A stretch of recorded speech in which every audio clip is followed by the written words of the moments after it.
नमस्कार, मैं सुष्मिता मिश्रा। आप देखना शुरू कर चुके हैं 4 PM यूपी।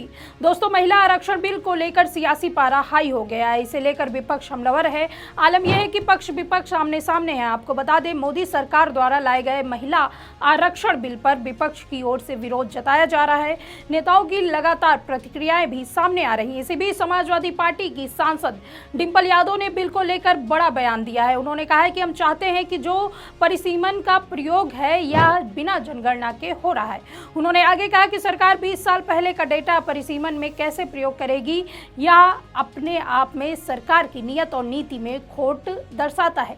इतना ही नहीं दोस्तों, डिंपल यादव ने आगे कहा कि इसके अलावा देश की SC/ST महिलाओं को 21-22% आरक्षण मिल रहा है। यह इसलिए नहीं मिल रहा है कि बीजेपी चाहती है, आरक्षण इसलिए मिल रहा है क्योंकि संविधान में भीमराव अंबेडकर ने सुनिश्चित किया है कि यह मिले। उन्होंने आगे कहा कि हम चाहते हैं कि OBC और अल्पसंख्यक समाज की महिलाओं को भी आरक्षण मिले। उन्होंने कहा कि इसको मुख्य धारा से जोड़ने का काम किया जाए। उन्होंने आगे कहा कि सरकार की मंशा इसलिए साफ नहीं है क्योंकि 4 राज्यों में चुनाव होने जा रहे हैं। डिंपल यादव ने आगे कहा कि 2029 में सरकार को चुनाव लड़ना है। कहीं ना कहीं सरकार का वोट बैंक कम हो रहा है, इसलिए महिलाओं को गुमराह करके संशोधन के तहत यह बिल लाया जा रहा है। उन्होंने कहा कि हमारी मांग है कि महिलाओं के लिए आरक्षण आए, इसमें पहले जनगणना और जातिगत गणना हो, फिर परिसीमन का सही ढंग से प्रयोग किया जाए, ना कि मनमाने तरीके से की जाए।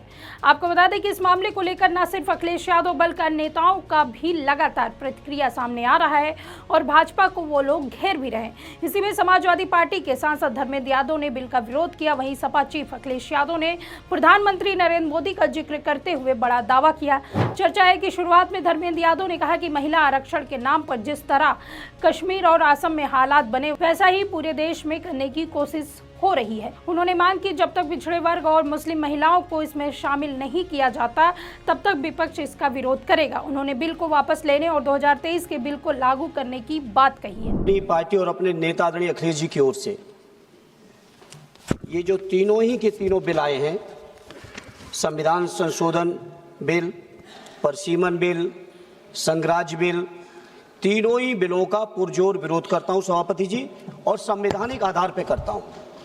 देश के संविधान में हम संसद को पावर इस बात की दी गई है कि संविधान की सुरक्षा करें, सुरक्षा करें।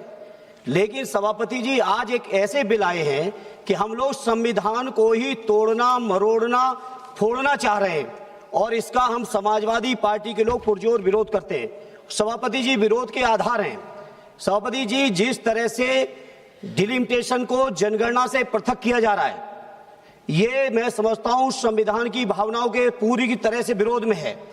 जिस तरह से महिला बिल के नाम पर महिला बिल की चाशनी, अध्यक्ष जी एक मिनट तो देना पड़ेगा जी, नहीं देंगे, दीजिए। ऐसे नहीं, महिला बिल की चाशनी के नाम पर जो हाल कश्मीर का हुआ है, आसाम का हुआ है, वही हाल पूरे देश के करने का जो प्रयास है, हम संपूर्ण विपक्ष की ओर से इसका हम पुरजोर विरोध करेंगे।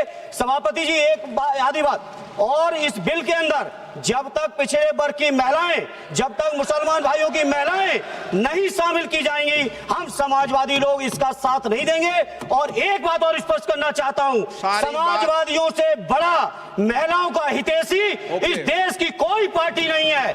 आज भी आपसे ज्यादा प्रतिशत हमारे अंदर महिलाओं की है। इसलिए सभापति जी, आपके माध्यम से सरकार से अनुरोध है कि इस बिल को, संविधान संशोधन बिल को, परिसीमन बिल को, केंद्र राज्य संशोधन बिल को वापस लिया जाए, और जो 2023 में महिला बिल लागू किया इस सदन ने, उसका अनुपालन किया जाए, देश के अंदर लागू किया जाए। सांसद धर्मेंद्र यादव के बयान पर केंद्रीय मंत्री किरण रिजिजू ने कड़ा जवाब देते हुए कहा कि धर्म के आधार पर आरक्षण असंवैधानिक है और ऐसी बातें नहीं करनी चाहिए।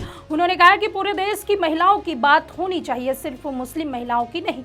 वहीं अखिलेश यादव ने सरकार पर जल्दबाजी का आरोप लगाते हुए कहा कि अगर जनगणना कराई जाए और जाति जनगणना सामने आए तो उसी आधार पर आरक्षण की मांग उठेगी, इसलिए सरकार इससे बचना चाहती है।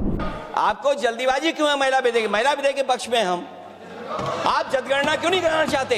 ये अध्यक्ष महोदय, आप सेंसस ये इसलिए नहीं करना चाहते हैं कि जैसे ही जनगणना होगी हम सब लोग जाति गणना मांगेंगे, जनगणना होगी तो हम आरक्षण मांगेंगे। अखिलेश जी। इसीलिए आप लोग धोखा दे करके आना अखिलेश चाहते हैं। जी, दोस्तों, आज सत्ता की आंखों में आंखें डालकर पत्रकारिता करना मुश्किल हो गया है। हमारे 4 PM नेशनल यूट्यूब और फेसबुक चैनल को, जिसे आपका प्यार और विश्वास हमेशा से मिलता रहा, उसे बंद करके सरकार ने यह साबित कर दिया है कि वो आपके सवालों से कितना डरती है। मुश्किल दौर है, लेकिन हम ना रुके थे और ना ही रुकेंगे। हम सच के लिए हमेशा लड़ते रहेंगे। ऐसे में 4 PM यूपी को आप लोग ज्वाइन करें और निष्पक्ष पत्रकारिता को जिंदा रखने के लिए जितना हो सके उतना हमारा आर्थिक सहयोग भी करें। आपके सहयोग से ये जंग हम जीत कर रहेंगे।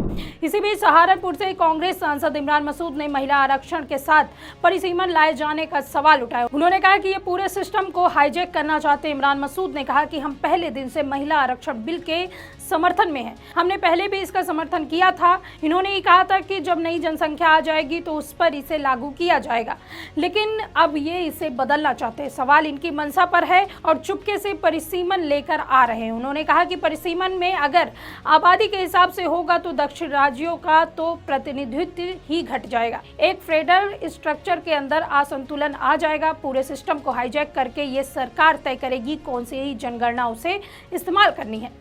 गौरतलब है कि यह मामला अभी गर्म है। राजनेता आमने सामने हैं और तीखी प्रतिक्रियाओं का दौर जारी है। खैर, इस पूरे मामले को लेकर आपकी क्या राय है, आप हमें कमेंट सेक्शन में जरूर बताइए। अगर आपको वीडियो पसंद आई हो तो लाइक और शेयर करें, और अगर आपने हमारे चैनल को अभी तक सब्सक्राइब नहीं किया है तो कर लीजिए। मिलते हैं आपसे अगली वीडियो में, तब तक ले दीजिए हमें इजाजत। नमस्कार।